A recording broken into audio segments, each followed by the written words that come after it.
Hello student, SBN college of education की online class में आपका हार्दिक स्वागत है।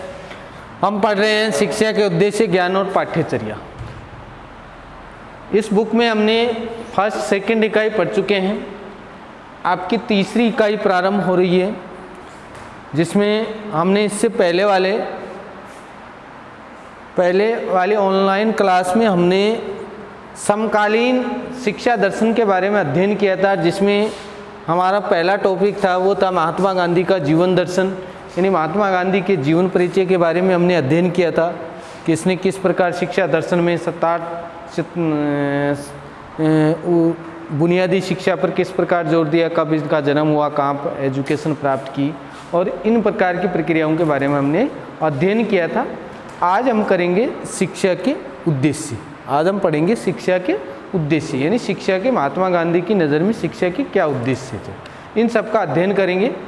तो गांधी जी के अनुसार शिक्षा का उद्देश्य नहीं हो सकता, यानी गांधी जी ने क्या कहा कि गांधी जी के अनुसार शिक्षा का कोई निश्चित उद्देश्य नहीं है कि किताबी ज्ञान प्राप्त करवाना ही शिक्षा का उद्देश्य नहीं है। शिक्षा के साथ साथ बच्चे का बेरोजगारी मुक्त शिक्षा होनी चाहिए, यानी बच्चा बेरोजगार नहीं होना चाहिए, यानी व्यावसायिक शिक्षा होना ज़रूरी है। यानी एजुकेशन के साथ साथ उसको हाथ का धंधा है जिसको हम कह सकते हैं, यानी बुनियादी शिक्षा, व्यावसायिक शिक्षा जिसको हम कह सकते हैं, यानी वो शिक्षा के साथ किताबी ज्ञान के साथ साथ हाथ का हुनर भी सीख सके, जिससे कि वो बेरोजगारी ना करे, यानी बेरोजगारी की मात में ना आए। यानी इस प्रकार की शिक्षा हो कि किताबी ज्ञान के साथ साथ उसको भौतिक रूप से भी उसको एजुकेशन दी जानी चाहिए। ठीक है, तो इस प्रकार की शिक्षा पर उसने अधिक जोर दिया। और शिक्षा को गांधी जी ने शिक्षा को यहाँ तक बताया कि गांधी जी की शिक्षा लोक और परलोक तक है, यानी शिक्षा एक ऐसी पद्धति है जो एक लोक से दूसरे परलोक तक भी क्या करती है, शिक्षा उसके साथ प्रभावी रहती है। ठीक है, तो शिक्षा का कोई निश्चित लक्ष्य नहीं है, निश्चित क्षेत्र तक सही नहीं है शिक्षा। तो शिक्षा क्या है, एक लोक से दूसरे परलोक तक भी इसकी क्या होती है, पहुँच होती है। ये इन्होंने स्पष्ट किया महात्मा गांधी ने। तो शिक्षा के उद्देश्य में बताया कि शिक्षा एक तात्कालिक उद्देश्य, यानी शिक्षा तत्काल जो हमें निश्चित करना होता है वो हमें प्राप्त होता है, और एक होता है शिक्षा का सर्वोच्च उद्देश्य। तो शिक्षा के तात्कालिक उद्देश्य में उन्होंने बताया कि एक तो शिक्षा क्या है, तात्कालिक उद्देश्य क्या है, शिक्षा का मुख्य उद्देश्य क्या है, जीविकापार्जन का, यानी शिक्षा भोजन प्राप्त करने का मुख्य साधन है। शिक्षा से हम भोजन प्राप्त कर सकते हैं, अपनी जीविका चला सकते हैं। तो जीविकापार्जन के लिए शिक्षा जरूरी है। दूसरी है सांस्कृतिक विकास के लिए शिक्षा जरूरी है। पहली है जीविकापार्जन, जीविकापार्जन के उद्देश्य से शिक्षा दी जाती है। दूसरी है सामाजिक सांस्कृतिक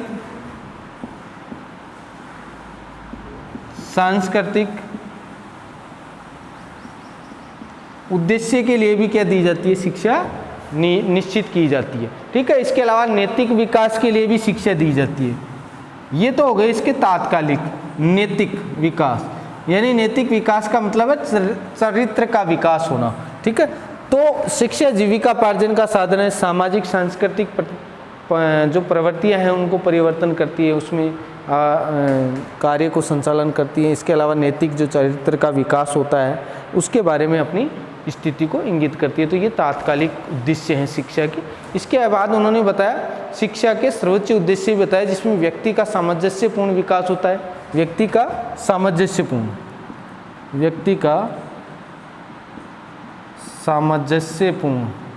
सामंजस्यपूर्ण का मतलब होता है सर्वांगीण विकास होता है। शिक्षा से क्या होता है, सर्वांगीण विकास होता है। इसके अलावा मुक्ति का उद्देश्य है, यानी व्यक्ति को मुक्ति किससे मिलती है, शिक्षा से ही मिलती है। तो मुक्ति का उद्देश्य भी निश्चित कौन करता है, शिक्षा करती है। ये किसने बताया, महात्मा गांधी ने। महात्मा गांधी ने बताया कि शिक्षा का जो उद्देश्य है वो एक जीविकापार्जन का मुख्य जो उद्देश्य है वो कौन सा है, जीविकापार्जन का उद्देश्य है। दूसरा उन्होंने बताया सामाजिक सांस्कृतिक परिवेश को परिवर्तन करती है, सामाजिक सांस्कृतिक परिवेश को इंगित करती है। ठीक है, तीसरा उन्होंने बताया नैतिक विकास। तीसरा उन्होंने क्या बताया, नैतिक विकास। नैतिक विकास का मतलब व्यक्ति के व्यवहार में, व्यक्ति के चरित्र में क्या करती है, व्यक्ति के चरित्र का क्या करती है, निर्माण करती है, व्यक्ति को चरित्रवान पुरुष बनाती है। ठीक है, इसके अलावा व्यक्ति के का सामंजस्यपूर्ण क्या होता है, विकास करती है। और लास्ट का इन्होंने क्या बताया, मुक्ति का उद्देश्य, यानी इस एजुकेशन से व्यक्ति को क्या होती है, मुक्ति प्राप्त होती है। उसके बाद शिक्षा का उद्देश्य में बताया उन्होंने पाठ्यक्रम। पाठ्यक्रम यानी पाठ्य जो क्रम है, सिलेबस है, वो सिलेबस किस प्रकार का हो। तो सिलेबस के आधार पर उन्होंने स्पष्ट किया, गांधी जी के विचार में पाठ्यक्रम का तात्पर्य है कि बालकों को केवल बौद्धिक विकास ना हो, बालकों का बौद्धिक विकास, बौद्धिक विकास का मतलब बौद्धिक विकास, किताबी ज्ञान ही नहीं, किताबी ज्ञान के साथ साथ उनको शारीरिक मानसिक और नैतिक विकास भी होना जरूरी है। यानी बच्चे को बौद्धिक विकास ही समायोजित नहीं करना चाहिए, बच्चे का बौद्धिक विकास ही जरूरी नहीं है, बच्चे को अन्य विकास से भी क्या करना चाहिए, परिपूर्ण करना चाहिए, तभी वो क्या हो सकता है, कार्य संचालित कर सकता है। यानी शारीरिक, मानसिक और नैतिक विकास भी होना जरूरी है। इसलिए महात्मा गांधी ने क्रिया प्रधान पाठ्यक्रम को महत्व दिया। महात्मा गांधी ने कौन से पाठ्यक्रम को महत्व दिया, क्रिया प्रधान पाठ्यक्रम को महत्व दिया। यानी महात्मा गांधी के अनुसार किस प्रकार का पाठ्यक्रम होना चाहिए, महात्मा गांधी के अनुसार बौद्धिक विकास की शिक्षा ही बच्चे को नहीं दी जानी चाहिए, बौद्धिक विकास के साथ साथ बच्चे को शारीरिक के साथ साथ मानसिक के साथ साथ नैतिक विकास की भी क्या होनी चाहिए, उसको एजुकेशन दी जानी चाहिए, जिससे कि बच्चे का क्या हो सके, वास्तविक रूप से विकास हो सके। इसलिए बच्चे को शारीरिक, मानसिक और नैतिक विकास की शिक्षा देनी चाहिए। इसीलिए उन्होंने पाठ्यक्रम का रूप बताया, क्रिया प्रधान पाठ्यक्रम होना चाहिए हमारा। कैसा होना चाहिए, क्रिया प्रधान, ठीक है। इसके अलावा इसको क्या देनी चाहिए, गणित की शिक्षा देनी चाहिए बच्चे को। किसकी शिक्षा देनी चाहिए, गणित विषय की एजुकेशन मिलनी चाहिए, गणित विषय पढ़ाया जाना चाहिए बच्चे को, ठीक है। इसके अलावा उन्होंने पहला ये बताया गणित विषय होना चाहिए। दूसरा इन्होंने बताया, वो बताया केंद्रीय दस्तकारी उद्योग, केंद्रीय दस्तकारी यानी शिल्पकार की शिक्षा दी जानी चाहिए। एक ऐसे उद्योग जैसे कताई, बुनाई आदि दस्तकारी शिक्षाप्रद होने के साथ साथ स्थानीय जलवायु की भी उसके अनुकूल, यानी केंद्रीय दस्तकारी शिल्पकारी की भी एजुकेशन बच्चे को दी जानी चाहिए, ठीक है। सब्जी कैसे उगाई जाती है, ठीक है, कपड़े कैसे बुने जाते हैं, इस प्रकार की एजुकेशन भी इसमें शामिल होनी चाहिए। तो सबसे पहले उनको गणित की एजुकेशन दे, गणित के साथ साथ उसको केंद्रीय दस्तकारी औद्योगिक एजुकेशन भी उसको प्राप्त करवाए। इसके अलावा शिक्षा क्या होनी चाहिए,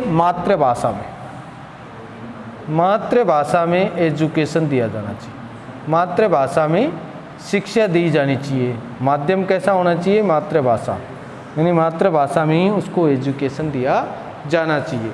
इसके अलावा सामाजिक अध्ययन, चौथा इन्होंने बताया सामाजिक अध्ययन की शिक्षा दी जानी चाहिए। और सामाजिक अध्ययन में क्या क्या बताया इन्होंने, भूगोल विषय का ज्ञान करवाना चाहिए, राजनीति का ज्ञान करवाना चाहिए, राजनीतिक का ज्ञान करवाना चाहिए, यानी भूगोल विषय का ज्ञान होना चाहिए, राजनीति का ज्ञान होना चाहिए और नागरिक शास्त्र का भी ज्ञान होना चाहिए। नागरिक शास्त्र भी इसमें सम्मिलित होनी चाहिए। तो सामाजिक अध्ययन का भी उनको क्या करवाना चाहिए, सिलेबस पाठ्यक्रम होना चाहिए जिसमें भूगोल, राजनीति और नागरिक शास्त्र की एजुकेशन दी जानी चाहिए। इसके अलावा सामान्य विज्ञान का भी,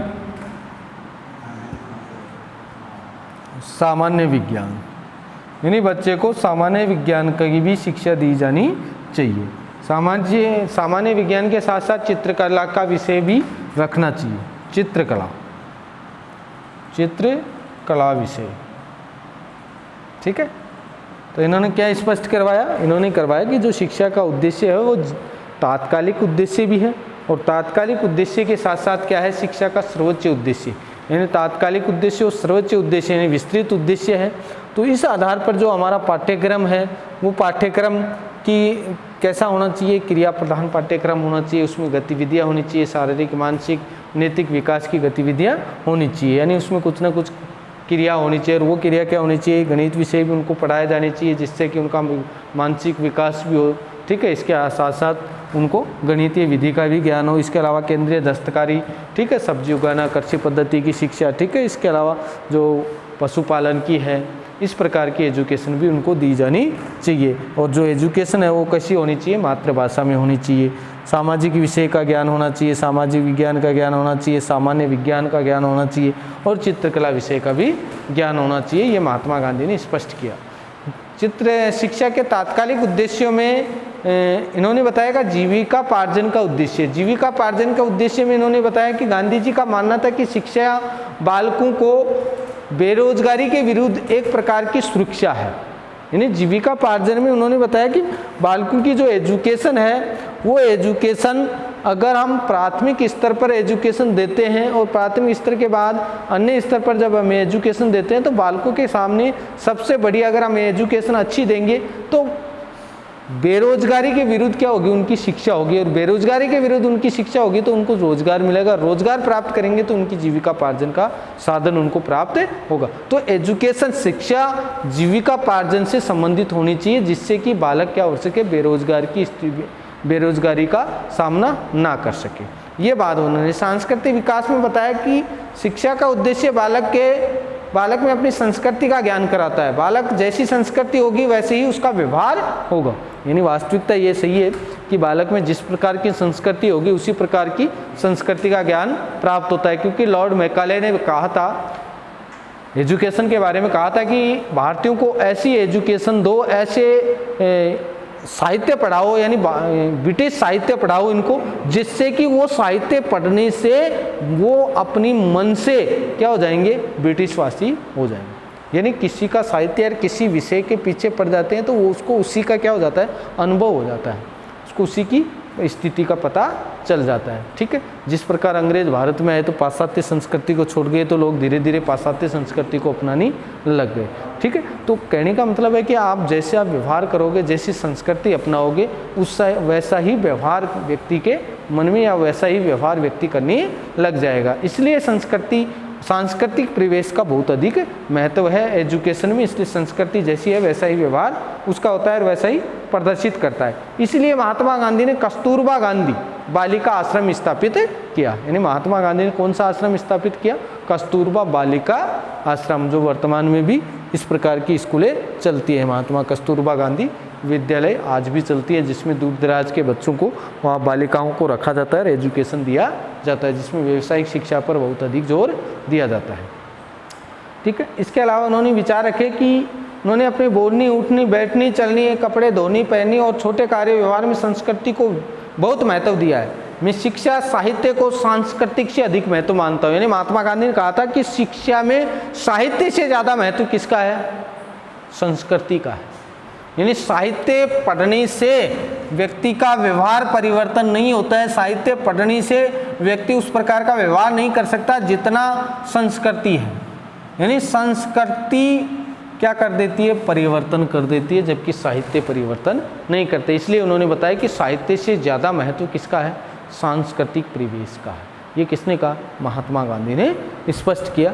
उसके बाद आती है नैतिक विकास। शिक्षा का उद्देश्य बालक में नैतिकता का विकास करना है। महात्मा गांधी ने कहा कि नैतिक विकास पर अत्यधिक जोर देते हैं। उन्होंने अपनी आत्मकथा ने लिखा, मैंने हृदय की संस्कृति या चरित्र निर्माण को सदैव प्रथम स्थान दिया है। यानी मैंने हृदय की स्थिति को, संस्कृति का प्रथम स्थान दिया। यानी हृदय जो है, हृदय जो व्यवहार परिवर्तन होता है हृदय का, उसमें संस्कृति यानी चरित्र को विशेष महत्व दिया गया है, तभी व्यक्ति का नैतिक विकास संभव है। ठीक है। अगर हृदय के अनुसार हम अपनी संस्कृति को महत्व दें, संस्कृति के साथ साथ नैतिक विकास का मतलब है व्यवहार, और व्यवहार का मतलब है चरित्र। नैतिकता का मतलब क्या है, चरित्र को वह हृदय से क्या देते हैं, सम्मान देते हैं, तभी चरित्र का क्या होता है, विकास होता है। शिक्षा की प्रमुख आधार जो शिला है, शिक्षा की जो प्रमुख आधारशिला है वही क्या है, चरित्र। वही क्या है, चरित्र है। ये किसने कहा, महात्मा गांधी। यानी शिक्षा की जो आधारशिला रखी गई है वो नैतिक विकास पर ही रखी गई है, चाहे वो शिक्षक हो चाहे वो विद्यार्थी हो। ठीक है। और इसके बारे में समस्त चरित्र के बारे में उन्होंने विकास किया है। उसके बाद है महात्मा गांधी के शिक्षा के उद्देश्य के नैतिक विकास। और नैतिक विकास में सबसे पहला आता है वो आता है व्यक्तित्व का सामंजस्यपूर्ण विकास। बालक का शारीरिक, मानसिक, धार्मिक, भावनात्मक, ठीक है, और मानसिक आदि विकास व्यक्ति के प्रमुख स्थान रखता है। सभी में सामंजस्य होना चाहिए, यानी व्यक्ति के शारीरिक, मानसिक, धार्मिक, भावनात्मक, क्रियात्मक, ठीक है, मानसिक जो भी पक्ष हैं उन सब में सामंजस्य की स्थिति होनी चाहिए।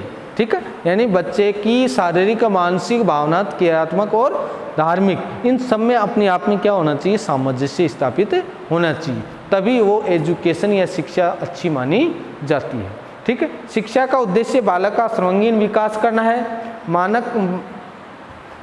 बालक का शारीरिक, मानसिक, क्रियात्मक, सामाजिक और धार्मिक सभी क्या होने चाहिए, विकास होना जरूरी है, तभी वो शिक्षा क्या मानी जाएगी, पूर्ण मानी जाएगी। इसीलिए इन सब का मिश्रण होना जरूरी है और इनका मिश्रण करने के लिए शिक्षा में समन्वय स्थापित किया जाना चाहिए, क्योंकि शारीरिक, मानसिक और नैतिक विकास के लिए सामंजस्य रखना जरूरी है। उसके बाद आती है मुक्ति का उद्देश्य। शिक्षा का मुख्य उद्देश्य व्यक्ति को जीवन की मुक्ति से है, यानी शिक्षा का उद्देश्य व्यक्ति के क्या है, जीवन की मुक्ति से है। व्यक्ति को मुक्ति दो प्रकार से मिलती है। जीवन में सभी प्रकार की गुलामी से आज़ादी मिले।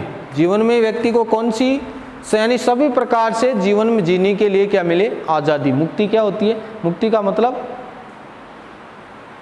सुख सुविधाओं का विकास होना, और इसके लिए हमें क्या करनी चाहिए कि संपूर्ण मुक्ति के पहला रास्ता इन्होंने बताया कि व्यक्ति की मुक्ति क्या होती है कि व्यक्ति को गुलामी से संपूर्ण रूप से क्या मिल जाए, आज़ादी मिल जाए।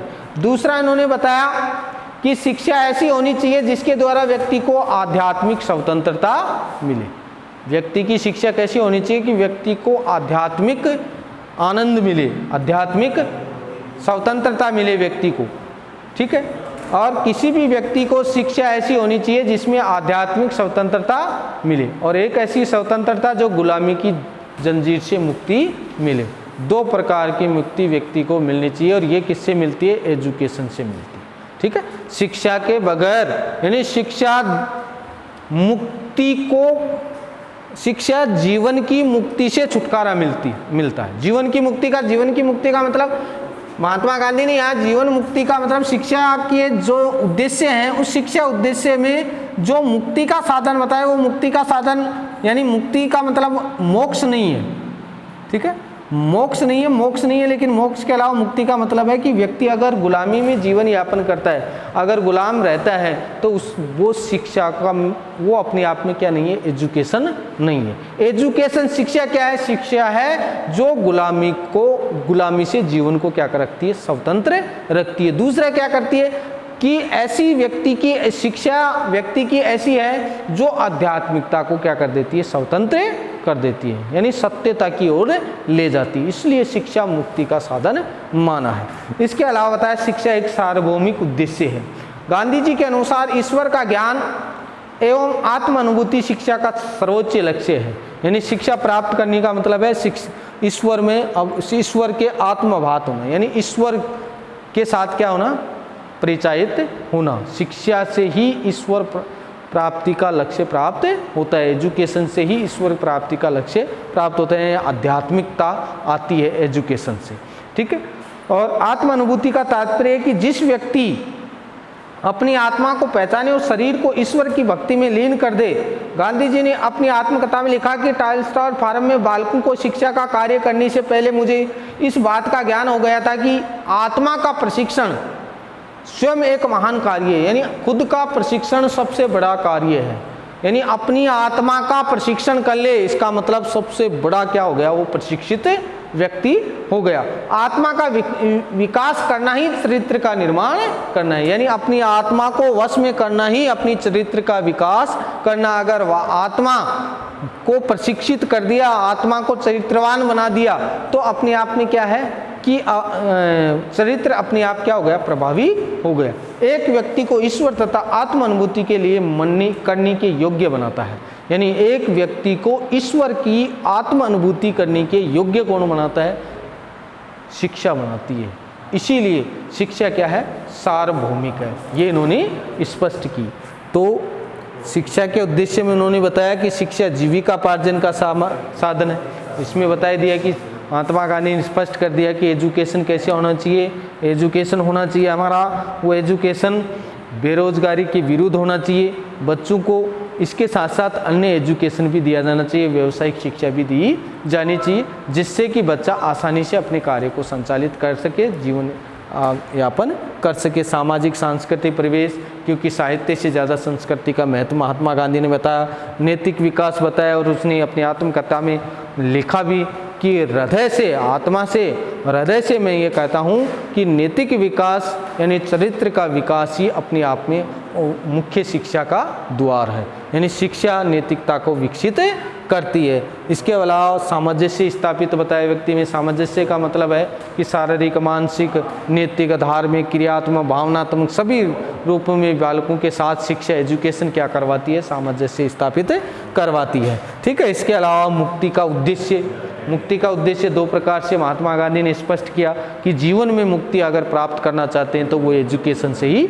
संभव, बिना एजुकेशन से मुक्ति संभव नहीं है। यानी एजुकेशन मुक्ति का द्वार है, क्योंकि जीवन में जो गुलामी है उस गुलामी को शिक्षा, एजुकेशन ऐसी है कि जीवन में स्वतंत्रता यानी गुलामी को नष्ट कर देती है। दूसरा उन्होंने बताया कि शिक्षा जो एजुकेशन है वो एजुकेशन आध्यात्मिकता को विकसित करता है, यानी व्यक्ति एजुकेशन से आध्यात्मिकता को यानी ईश्वर को स्वतंत्रता से क्या कर सकता है, आत्म अनुभूति कर सकता है। ये इन्होंने स्पष्ट किया। उसके बाद इन्होंने बताया शिक्षा का सार्वभौमिक उद्देश्य। सार्वभौमिक उद्देश्य का मतलब स्पष्ट किया कि व्यक्ति को अपनी आत्म अनुभूति के लिए ईश्वर को ही, प्राप्ति को ही लक्ष्य मानकर एजुकेशन करना चाहिए। यानी लास्ट जो उद्देश्य है, सार्वभौमिक जो उद्देश्य है, तभी व्यक्ति का आत्म अनुभूति क्या हो सकती है, प्राप्त हो सकती है। ये महात्मा गांधी ने स्पष्ट किया। इसी कारण उन्होंने पाठ्यक्रम भी कौन सा बताया, क्रिया प्रधान पाठ्यक्रम बताया। यानी गणित विषय, गणित विषय के साथ साथ मातृभाषा में शिक्षा, सामाजिक, सामान्य, चित्रकला, भूगोल, राजनीति, नाजी शास्त्र, इन विषयों का क्या होना चाहिए, समावेश होना चाहिए। ये इन्होंने स्पष्ट किया। और लास्ट में ये भी बताया कि साहित्य से ज़्यादा संस्कृति का महत्व उन्होंने स्पष्ट किया। आज के लिए इतना ही। कल बताएंगे आपको शिक्षण विधियाँ, यानी महात्मा गांधी ने शिक्षण विधियाँ किस प्रकार स्पष्ट की, कौन कौन सी शिक्षण विधियों के बारे में अध्ययन करवाया। ठीक है।